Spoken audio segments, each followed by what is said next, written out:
静香成了落难公主，被关在了城堡深处，而大雄与学霸都想成为亲吻妹子的王子。虽说两男追一女，必有一条单身狗，但大雄的主角光环能否让他追妻成功呢？最近的静香跟出木山走得格外亲近，气得大雄恨不得手撕小三。可他最终还是在游戏和妹子之间选择了前者。但当他回到家中时，竟看到了一本超大号书籍。只见这本书慢慢打开，竟从中走出一个手拿铜锣烧的秃头大脸怪。而这本书的真身是一款闯关游戏，需要提前把珍贵之物放到最后一页，自己则从首页进入冒险取回。但二手道具天生就有危险，如果玩劈叉了，可能就会迷失在书中。而小多拉就差点在去火龙城堡的路上败给了谜题，他当时紧张极了，生怕自己以后再也吃不到铜锣烧。至于是什么谜题，小多拉表示无可奉告。听闻此话，大雄顿时被勾起了八卦之心，二话不说就想邀请静香共同体验，毕竟一男一女刷怪很快。可静香认为两男一女刷怪更快，便强塞了出木山的位置。为了可以在妹子面前表现，大雄想让小多拉送点道具自保，眼看被拒绝，他便误以为小多拉认为他会强过出木山。可惜小多拉并不是这么想的，大雄只好被迫使出最油腻的求猫手法。就在这时，静香赶到，趁着小多拉去接待的时间，大雄顺走了备用4次元口袋。接着他便给两人介绍起了游戏，他表示玩这个游戏是要有原地升天的觉悟。听闻此话，静香二话不说就想苟命，小多拉只好给静香安排简单模式，让她进入最后一页，成为待解救的公主。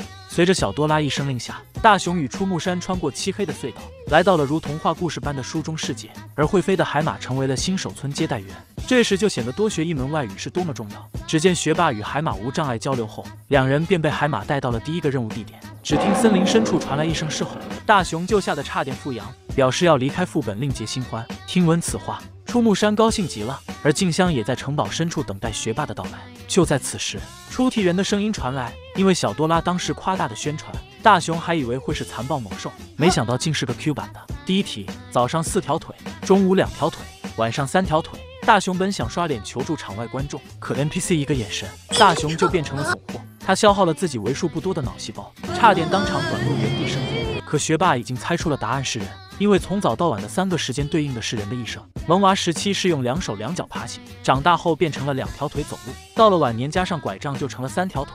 学霸成功回答，喜提了新手装3件套，大雄顿时羡慕极了。在出木山飞走后，他也想白嫖一份，可 NPC 却表示他俩不是组队模式，而是竞争模式，所以大雄只能再答一题。问题2，天空的后面是什么？大雄觉得这问题简直弱爆了，把宇宙中的星球说了个遍，可惜就没一个对的。那么有人知道正确答案吗？而大雄因为没有回答出正确答案，被 NPC 直接送进了黑洞，传送回了新手村。他本想凭借风骚的走位跳过关卡，岂料因为使用了 bug，NPC 直接进化成完全体，把他又送回了出生点。就问你大雄是感动不感动？于是他决定原地不做人，直接掏出了小多拉的口袋，打开了任意门。